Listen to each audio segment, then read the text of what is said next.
L'actualité, c'est aussi cette attaque au couteau au cœur de Bruxelles, devant le commissariat central de la capitale belge. Un policier a été légèrement blessé. Une enquête a été ouverte. Selon le ministre belge de l'Intérieur, l'auteur de l'attaque souffrirait de problèmes psychiatriques et n'est pas connu de la police pour évoluer dans les milieux terroristes. Cette attaque a eu lieu alors que le président français, Emmanuel Macron, effectuait une visite d'État de 2 jours dans le pays. Et pour nous en parler, nous rejoignons tout de suite en direct de Bruxelles notre correspondante Tarek Lahabi. Tarek, bonsoir. Bonsoir. Alors, la police est une nouvelle fois victime d'une attaque lâche en Belgique. C'est la réaction du ministre belge de l'Intérieur. Que s'est-il exactement passé aujourd'hui, Tarek? Alors, il faut savoir que le policier de Bruxelles a été agressé à peu près vers 5h30 ce matin devant le commissariat de la rue Marché au Charbon, près de la célèbre grande place de Bruxelles, par un individu porteur de 2 couteaux de cuisine. L'agent a été blessé au cou. 2 autres policiers ont tiré 3 coups de feu sur l'auteur et a été blessé à 2 reprises à la poitrine.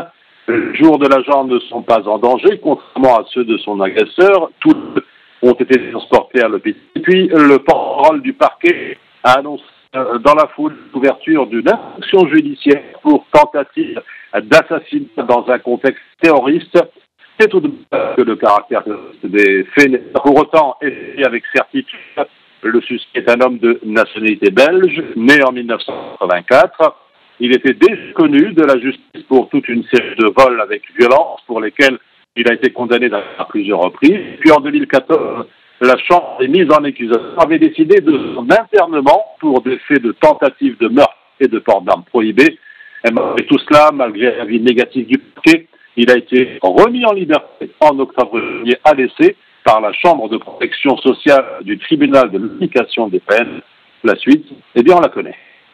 Alors, Tarek, la police belge ne fait pas de lien entre cette attaque au couteau et la visite d'Emmanuel Macron en Belgique. Le chef de l'État français a visité la commune de Molenbeek, tristement célèbre, après les attentats de 2015.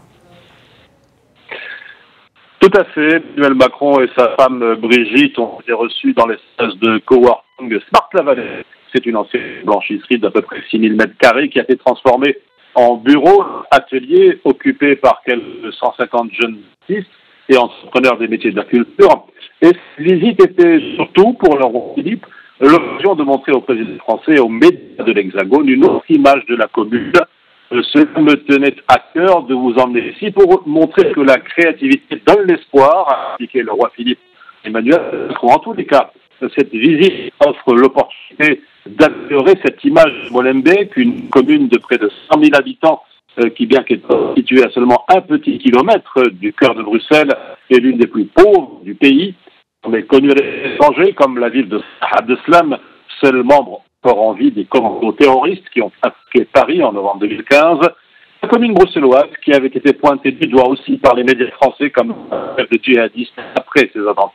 Et ce n'est pas juste de regarder Molenbeek au prisme des mauvais événements, a commenté le président français en qualifiant de formidable ce travail des associations qui permettent aux habitants d'avoir des opportunités, de s'épanouir dans leur quartier. Et ce site de la Vallée, qui a été ouvert en 2014 par une toute petite association créée en 1998 pour aider justement des artistes à développer leur activité. Cette association qui se développe et qui rayonne, elle est désormais présente dans plus de 40 villes de 9 pays européens.